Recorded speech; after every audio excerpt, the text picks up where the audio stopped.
전 세계 의학계가 충격에 빠졌습니다. 수백 년간 치료법이 없다고 단정지은 희귀 뇌질환을 아시아의 작은 나라, 한국이 고쳐낸 것입니다. 그 누구도 기대하지 않았습니다. 미국도, 유럽도, 멕시코도 포기한 단 하나의 생명. 하지만 딸을 살리기 위해 지구 반대편까지 날아온 아버지 앞에 한국은 기적처럼 문을 열었습니다. 비행기 값도 없던 그는 왜 한국을 선택했을까요? 그리고 도착하자마자 무슨 일이 벌어졌을까요?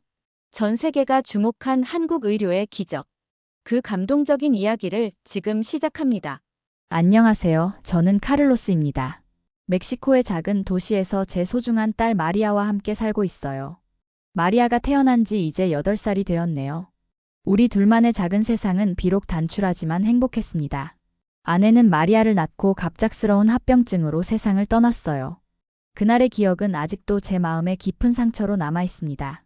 한 손에는 갓 태어난 작은 생명, 다른 손으로는 점점 차가워지는 아내의 손을 붙잡고 있던 그 순간의 혼란스러움과 슬픔이 지금도 생생해요. 마리아는 너무나 밝고 활기찬 아이였습니다. 매일 아침 제 침대로 뛰어와 아빠, 오늘은 어디 가요? 라고 물으며 하루를 시작했죠. 그 맑은 웃음소리가 저에게는 살아가는 이유였어요. 아내 없이 혼자서 아이를 키우는 것이 때로는 버거웠지만 마리아의 미소를 볼 때면 모든 피로가 사라졌습니다. 그날도 평범한 아침이었어요. 마리아는 평소처럼 밝게 웃으며 학교에 갈 준비를 하고 있었습니다. 그런데 갑자기 마리아의 맑은 눈동자에서 이상한 흔들림이 보였어요. 처음에는 단순한 피로나 감기 기운이라고 생각했죠. 마리아, 괜찮아? 제가 물었을 때 마리아는 대답하려다 갑자기 균형을 잃고 쓰러졌습니다. 그 순간 제 심장이 멎는 듯 했어요. 마리아를 품에 안고 병원으로 달려갔습니다. 응급실에서 기다리는 동안 계속 마리아의 이름을 불렀어요. 마리아, 눈 떠봐. 아빠가 여기 있어. 의사들이 급히 마리아를 진찰실로 데려갔고 저는 문 앞에서 초조하게 기다려야 했습니다. 그 시간이 얼마나 길게 느껴졌는지 모릅니다. 마침내 의사가 나왔을 때 그의 표정이 너무 무거웠어요. 검사 결과를 들고 제게 다가오는 의사의 발걸음이 이상하게 느리게 느껴졌습니다. 카를로스 씨, 마리아에게 희귀한 뇌 질환이 있습니다. 우리 병원에서는 적절한 치료가 불가능합니다. 그 말을 듣는 순간 주변의 모든 소리가 멀어지는 것 같았어요. 의사의 입술이 움직이는 것만 보였습니다. 안타깝게도 이 질환은 진행성이라 6개월을 넘기기 힘들 것입니다. 그 말은 마치 날카로운 칼처럼 제 가슴을 찔렀습니다. 제 머릿속은 하얗게 변했고 다리에 힘이 풀려 그 자리에 주저앉고 말았어요. 그럴 리가 없어요. 마리아는 건강했어요. 라고 말하려 했지만 목소리가 나오지 않았습니다. 그날 밤 마리아의 병실에서 밤을 새웠어요. 잠든 마리아의 작은 손을 잡고 눈물을 참으며 기도했습니다. 아내를 잃은 후 마리아는 제 삶의 전부였어요. 그녀의 작은 미소, 호기심 가득한 눈빛, 매일 아침 제게 안겨오던 포근한 느낌. 이 모든 것을 잃는다는 건 상상조차 할 수 없었습니다. 다음 날부터 저는 미친 사람처럼 모든 병원을 찾아다녔어요. 멕시코시티의 대형 병원부터 미국 국경 근처의 작은 클리닉까지. 의사를 만날 때마다 같은 질문을 던졌습니다. 제 딸을 살릴 방법이 없을까요? 하지만 답은 모두 같았어요. 죄송합니다. 이 질환은 너무 희귀해서 현재로서는 치료법이 없습니다. 병원을 나올 때마다 제 발걸음은 점점 더 무거워졌습니다. 마리아에게 어떻게 설명해야 할지, 어떻게 그 작은 아이에게 희망을 주어야 할지 막막했어요. 집에 돌아가는 길에 공원 벤치에 앉아 홀로 울었던 날이 몇 번이었는지 모릅니다. 친척들과 친구들은 처음엔 위로와 도움을 주려 했지만 시간이 지나면서 점점 현실을 받아들이라고 말하기 시작했어요. 카를로스, 이제는 마리아와 남은 시간을 소중히 보내는 게 좋을 거야. 더 이상 헛된 희망을 품지 마. 삼촌은 이렇게 말했습니다. 아이에게 마지막으로 좋은 추억을 만들어주는 것이 내가 할 수 있는 최선이야. 그들의 위로가 오히려 제 가슴을 더 아프게 했습니다. 그들도 마리아를 사랑했지만 저처럼 절실하지는 않았어요. 저에게 마리아는 삶의 이유였으니까요. 포기할 수 없었습니다. 하지만 의료비는 계속 늘어났고 저축은 바닥을 드러내기 시작했어요. 직장에서도 자주 결근하다 보니 급여가 줄었고 경제적 부담도 커져갔습니다. 밤마다 마리아가 잠든 후 베개에 얼굴을 묻고 소리 없이 울었어요. 아이를 살리지 못하는 무력한 아버지라는 생각에 괴로웠습니다. 매일 밤 잠들지 못하고 인터넷에서 희귀 질환에 대한 정보를 찾아봤지만 희망적인 내용은 없었어요. 전 세계 의학 포럼을 뒤지고 의학 논문을 번역기를 돌려가며 읽었지만 답은 나오지 않았습니다. 시간이 지날수록 마리아의 상태는 점점 나빠졌어요. 처음엔 가끔씩 어지러움을 호소하던 아이가 이제는 걷는 것도 힘들어했습니다. 학교도 그만두어야 했고 대부분의 시간을 침대에서 보내게 되었어요. 그럼에도 마리아는 놀랍도록 밝은 모습을 잃지 않았습니다. 아빠, 괜찮아요. 조금만 쉬면 나아질 거예요. 그 말이 오히려 제 가슴을 더 아프게 했어요. 하지만 마리아 앞에서는 항상 웃으려 노력했습니다. 괜찮아, 아빠가 꼭 널 낫게 해줄 거야. 약속할게. 그 약속을 지킬 수 있을지 확신이 없었지만 마리아의 웃는 얼굴을 위해 강한 척했어요. 그러나 저는 점점 더 지쳐가고 있었습니다. 절망이 깊어질수록 희망은 멀어져만 갔어요. 그렇게 절망 속에 지내던 어느 날 밤이었습니다.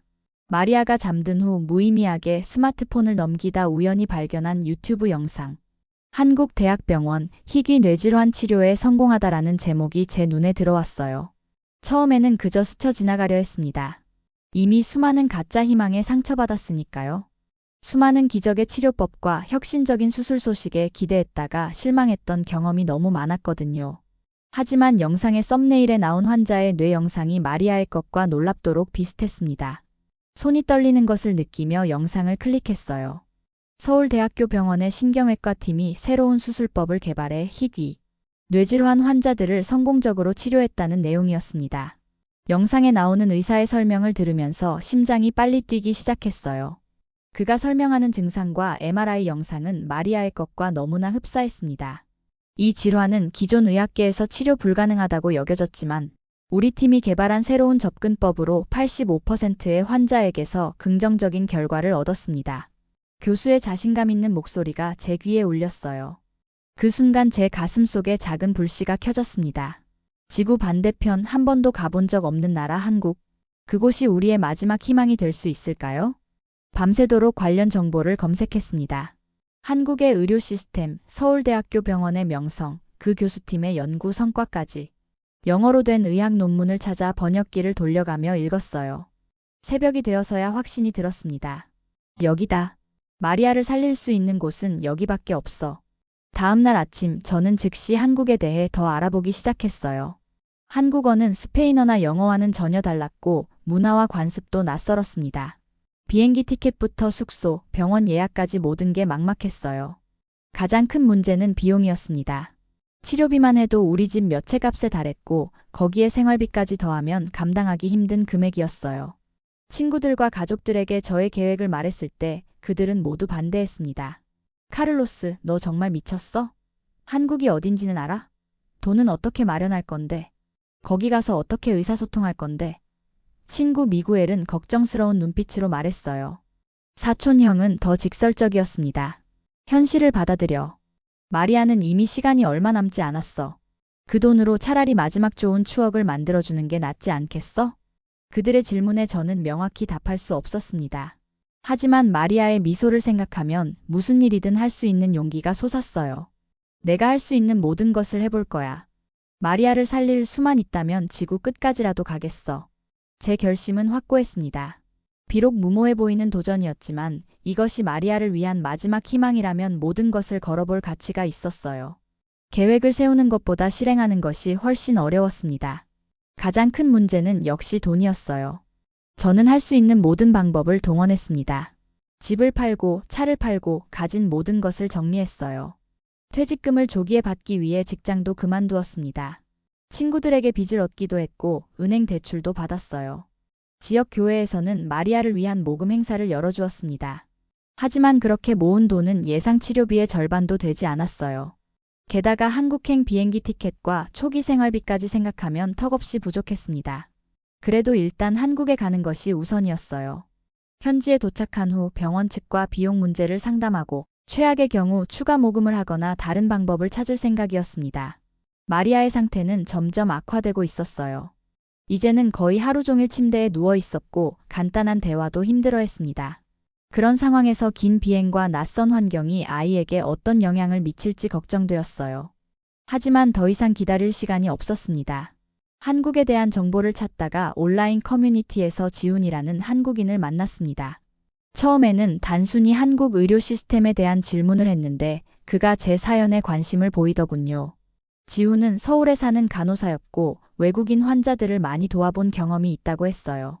처음에는 조심스러웠지만 몇 번의 화상 통화를 하면서 그가 진심으로 우리를 돕고 싶어 한다는 것을 느꼈습니다. 걱정 마세요, 카를로스 씨. 한국에 오시면 제가 도와드릴게요. 통역도 해드리고 병원 예약도 도와드릴게요. 의료진과 상담할 때도 함께 하겠습니다. 지구 반대편 낯선 이의 친절에 눈물이 났어요. 마치 하늘이 보내준 천사 같았습니다. 지훈의 도움으로 서울대학교 병원에 예비 상담 신청도 할 수 있었고 저렴한 게스트하우스도 미리 예약할 수 있었어요. 마리아에게 한국행을 설명하는 것은 생각보다 쉬웠습니다. 아이는 오히려 모험에 가는 것처럼 들떠 있었어요. 아빠, 한국에는 정말 김치가 있어요? 저도 먹어볼 수 있을까요? 마리아는 스마트폰으로 한국에 대한 영상을 보며 설레어했습니다. 그런 모습에 저도 조금은 마음이 가벼워졌어요. 마침내 여행 준비를 마치고 마리아와 함께 비행기에 올랐습니다. 마리아의 작은 손을 꼭 잡고 속삭였어요. 마리아, 우리 이제 멋진 모험을 떠나는 거야. 한국이라는 나라에 가서 너를 치료할 거야. 좀 힘들 수도 있지만 아빠가 항상 곁에 있을게. 마리아는 약해진 몸에도 불구하고 밝게 웃으며 물었습니다. 아빠, 한국에는 공주님도 있어요? 그 순수한 질문에 웃음이 나왔어요. 그럼 우리 마리아가 공주님이 될 거야. 20시간이 넘는 긴 비행 끝에 도착한 인천공항. 생전 처음 보는 한글 간판들과 낯선 얼굴들 사이에서 불안함이 밀려왔습니다. 공항은 너무 크고 복잡했고 모든 안내문은 한글로 되어 있었어요. 약속대로 지훈이 마중 나와 있을까? 이곳에서 정말 마리아를 치료할 수 있을까? 수많은 불안과 두려움이 제 마음을 흔들었습니다. 다행히 지훈은 약속대로 공항에 나와 있었어요. 카를로스 씨, 마리아. 드디어 만나게 되어 반가워요. 반가운 미소로 우리를 맞이하던 그 순간 처음으로 이 선택이 옳았구나라는 안도감이 들었습니다. 지훈은 우리를 작은 게스트하우스로 안내했고 다음 날 병원 예약을 도와주겠다고 했어요. 하지만 현실은 생각보다 훨씬 험난했습니다. 첫 병원 방문 때 받은 충격은 컸어요. 서울대학교 병원은 세계적인 시설을 갖춘 거대한 의료단지였지만 외국인 환자를 위한 절차는 복잡했고 무엇보다 비용이 예상했던 것보다 훨씬 높았습니다. 통역사를 통해 들은 의사의 설명도 희망적이지만은 않았어요. 마리아의 상태가 많이 진행되어 있네요. 수술이 가능은 하지만 성공률이 처음 생각했던 것보다 낮을 수 있습니다. 그리고 수술 전에 추가 검사가 필요한데 이것도 상당한 비용이 들어요. 의사는 전문적이고 친절했지만 그의 말 한마디 한마디가 저에게는 무거운 짐으로 다가왔습니다. 병원을 나오면서 머릿속이 복잡했어요. 수술비만 해도 우리가 가진 돈의 2배가 넘었고 검사비와 입원비까지 생각하면 감당하기 어려운 금액이었습니다. 지훈은 의료 지원 프로그램을 알아보겠다고 했지만 외국인이 혜택을 받기는 쉽지 않다고 했어요. 게다가 갑자기 지훈과의 연락이 끊겼습니다. 첫 병원 방문 이후 지훈은 추가 지원 정보를 알아보고 연락하겠다고 했는데 이틀이 지나도 소식이 없었어요. 전화를 해도 문자를 보내도 응답이 없었습니다. 수십 번 전화해도 받지 않아 불안감이 커졌어요. 혹시 우리를 이용하려던 것은 아닐까? 아니면 우리의 상황이 너무 부담스러워서 도망간 걸까? 여러 생각이 머릿속을 헤집고 다녔습니다. 그 순간 저는 완전히 고립된 느낌이었어요. 낯선 나라, 알아들을 수 없는 언어, 감당하기 힘든 의료비, 그리고 점점 약해지는 마리아의 모습까지. 게스트하우스 방에 앉아 한국어 간판이 보이는 창밖을 바라보며 울컥 눈물이 났습니다. 내가 너무 무모한 선택을 한 걸까? 마리아에게 오히려 더 큰 고통만 안겨준 걸까? 그날 밤 상황은 더욱 악화되었습니다. 마리아의 상태가 급격히 나빠진 거예요. 갑자기 고열이 오르고 의식이 흐려졌습니다. 손발이 차가워지고 창백한 얼굴로 신음하는 마리아를 보며 패닉에 빠졌어요. 당황한 저는 마리아를 안고 게스트하우스를 뛰쳐나왔습니다. 영어로 병원을 외치며 거리를 헤맸죠. 다행히 지나가던 한 한국인 부부가 우리를 발견했어요. 저의 다급한 몸짓을 보고 즉시 택시를 잡아주었고 가까운 응급실로 우리를 데려가 주었습니다. 택시 안에서 마리아는 제 품에 안겨 숨을 헐떡이고 있었어요. 아빠, 무서워요. 그 작은 속삭임에 제 가슴이 찢어지는 것 같았습니다. 괜찮아, 마리아. 아빠가 여기 있어. 곧 병원에 도착할 거야. 인생에서 가장 길게 느껴졌던 그 15분의 택시 여행. 제 머릿속에는 오직 한 가지 생각뿐이었습니다. 제발 마리아만은 살려주세요. 제발. 병원에 도착했을 때 마리아는 거의 의식을 잃은 상태였어요. 응급실 의사들이 재빨리 마리아를 들것에 옮기고 진찰실로 데려갔습니다. 저는 따라가려 했지만 간호사가 저를 막았어요. 영어를 조금 할 줄 아는 간호사가 기다려주세요. 의사들이 최선을 다할 겁니다. 라고 말했지만 그 순간 말 한마디 한마디가 제대로 들리지 않았어요. 병원 복도에 홀로 남겨진 저는 무릎을 꿇고 기도하기 시작했습니다. 제발 마리아를 살려주세요. 제발. 스페인어로, 영어로, 심지어 제가 아는 몇 안 되는 한국어 단어로도 기도했어요. 그 순간만큼 제가 무력하게 느껴진 적은 없었습니다. 멕시코에서 한국까지 오는 긴 여정이 모두 헛된 것이었을까요? 마리아를 더 고통스럽게 만들기만 한 건 아닐까 하는 자책감이 밀려왔어요. 1시간이 지났을까 의사 한 명이 제게 다가왔습니다. 영어를 조금 할 줄 아는 그는 천천히 말했어요. 마리아의 상태는 일단 안정되었습니다. 급성 뇌압 상승으로 인한 발작이었어요. 응급처치로 뇌압을 낮추었고 지금은 약물로 상태를 유지하고 있습니다. 안도감에 눈물이 쏟아졌지만 고지여 의사의 다음 말이 제 심장을 또 한 번 무너뜨렸어요. 하지만 CT 스캔과 MRI 결과 우리가 생각하는 것보다 질환이 더 심각해 보입니다. 종양의 크기가 커졌고 주변 조직으로의 침범도 있어요. 솔직히 말씀드리자면 상황이 매우 위급합니다. 그 말에 제 다리에 힘이 빠졌고 가까스로 의자에 주저앉았습니다.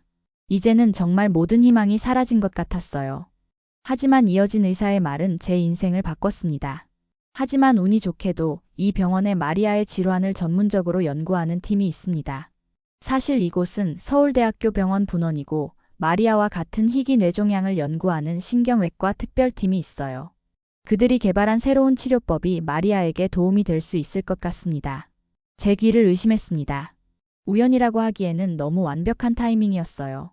지구 반대편 낯선 나라에서 그것도 우연히 들어간 병원이 마리아의 질환을 전문으로 하는 곳이라니. 정말인가요? 제 딸이 치료받을 수 있나요? 떨리는 목소리로 물었습니다. 의사가 고개를 끄덕였어요. 물론 100% 보장할 수는 없지만 가능성은 있습니다. 최근 비슷한 케이스에서 좋은 결과가 있었어요. 내일 아침 신경외과 교수님과 상담할 수 있도록 예약해드리겠습니다. 그 순간 캄캄했던 터널 끝에 작은 빛이 보이기 시작했어요. 그때 진료실 문이 열리고 한 사람이 들어왔습니다.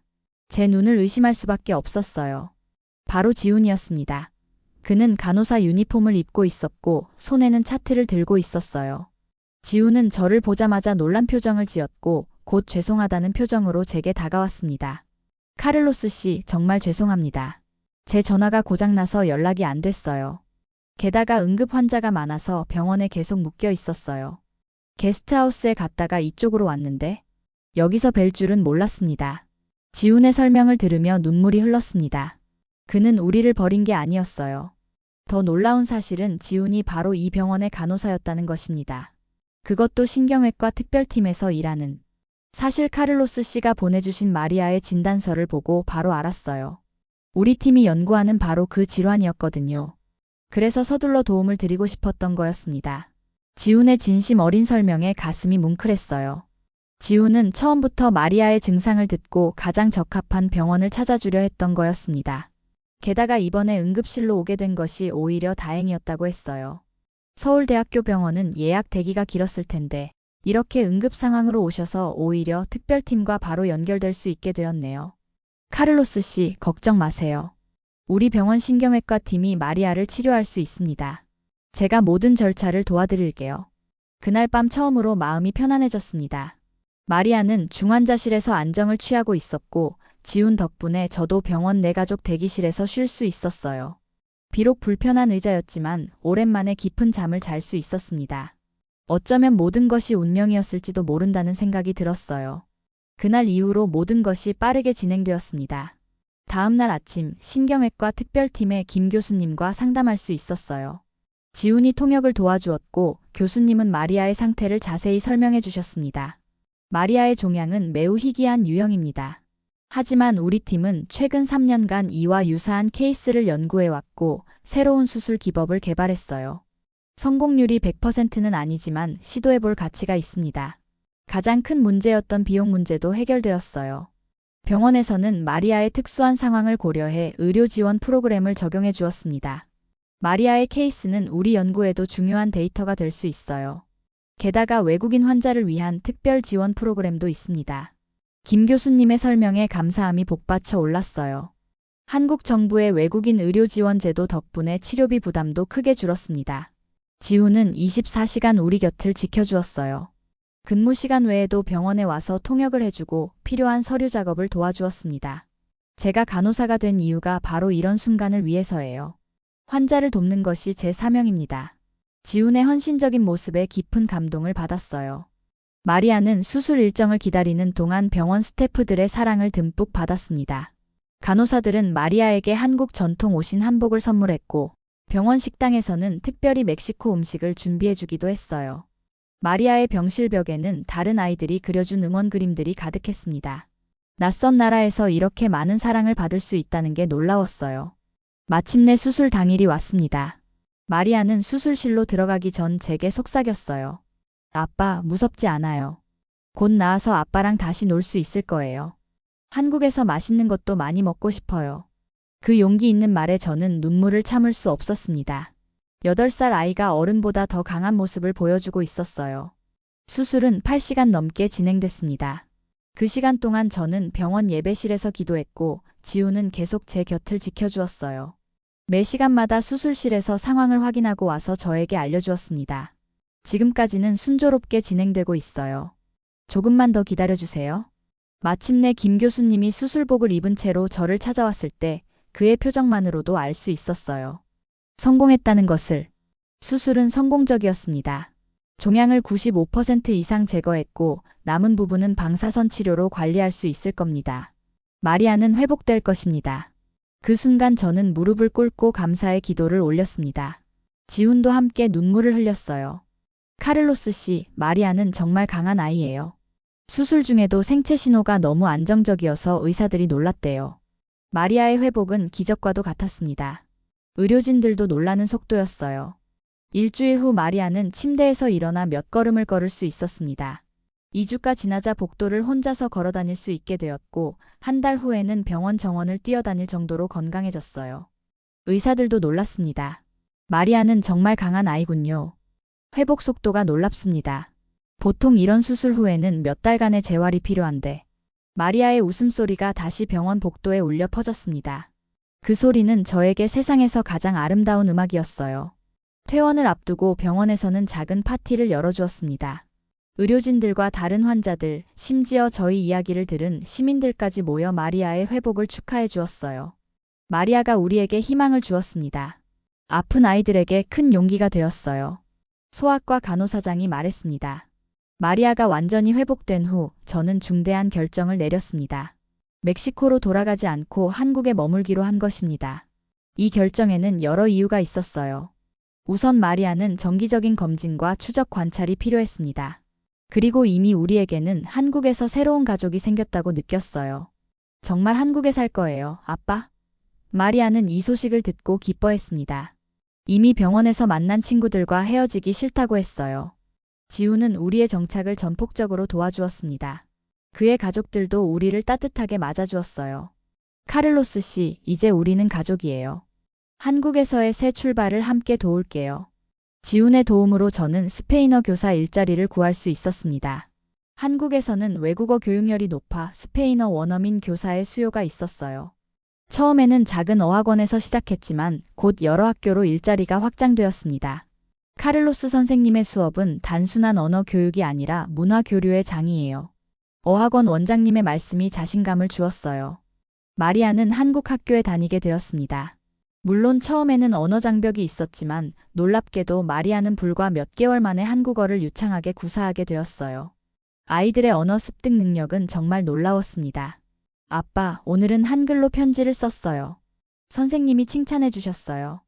마리아는 매일 새로운 한국어 표현을 배워오며 자랑했습니다.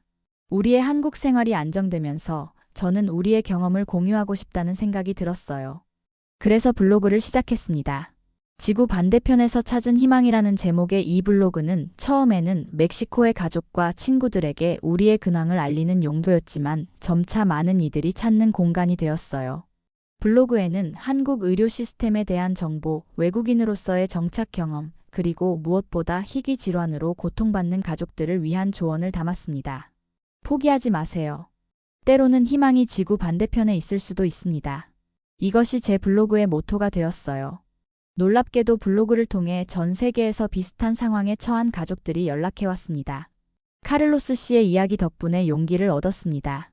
저희도 아이의 치료를 위해 한국을 알아보고 있어요. 이런 메시지들이 하나둘 쌓이기 시작했어요. 저는 그들에게 가능한 모든 정보와 조언을 제공했고, 한국에 오게 되면 직접 도움을 주기도 했습니다. 블로그는 점차 유튜브 채널로 확장되었어요. 매달 한국의 의료 시스템과 문화에 대한 영상을 올리고 필요한 사람들에게 희망의 메시지를 전했습니다. 이 채널은 단순한 정보 제공이 아니라 전 세계 희망의 네트워크를 만드는 것이 목표입니다. 구독자가 늘어나면서 영향력도 커졌어요. 마리아는 이제 건강한 10살 소녀가 되었습니다. 정기검진에서도 항상 좋은 결과가 나왔고 의사들도 완전한 회복을 확신했어요. 더 놀라운 것은 마리아가 자신의 경험을 통해 꿈을 찾았다는 점입니다. 아빠, 저는 커서 의사가 될 거예요. 저처럼 아픈 아이들을 치료해주고 싶어요. 그녀의 맑은 눈동자에는 확신이 가득했습니다. 저는 매일 아침 마리아의 건강한 모습을 볼 때마다 깊은 감사함을 느꼈어요. 이제 우리에게는 2개의 고향이 있습니다. 우리의 뿌리인 멕시코와 새 삶을 선물해준 한국. 비록 지구 반대편으로의 여정이 무모해 보였지만 그 선택이 결국 우리에게 새로운 살, 새로운 가족, 그리고 새로운 희망을 가져다 주었어요. 마리아가 학교에서 쓴 장문을 자랑스럽게 보여주던 날이 기억납니다. 제 인생의 영웅은 제 아빠예요. 아빠는 저를 살리기 위해 지구 반대편까지 오셨어요. 이것이 진짜 사랑이라고 생각해요. 그 순간 모든 어려움과 고통이 눈 녹듯 사라지는 것을 느꼈습니다. 우리의 이야기가 어디선가 비슷한 상황에 처한 누군가에게 작은 희망이 되길 바랍니다. 절망 속에서도 포기하지 않는다면 때로는 기적이 찾아올 수 있다는 것을 말이죠. 지구 반대편에서 찾은 우리의 희망처럼요. 오늘의 사연은 여기까지입니다. 구독과 좋아요로 응원해주세요. 따뜻한 댓글을 남겨주시면 영상 제작에 많은 힘이 됩니다. 그럼 내일 더 좋은 영상으로 돌아오겠습니다. 감사합니다.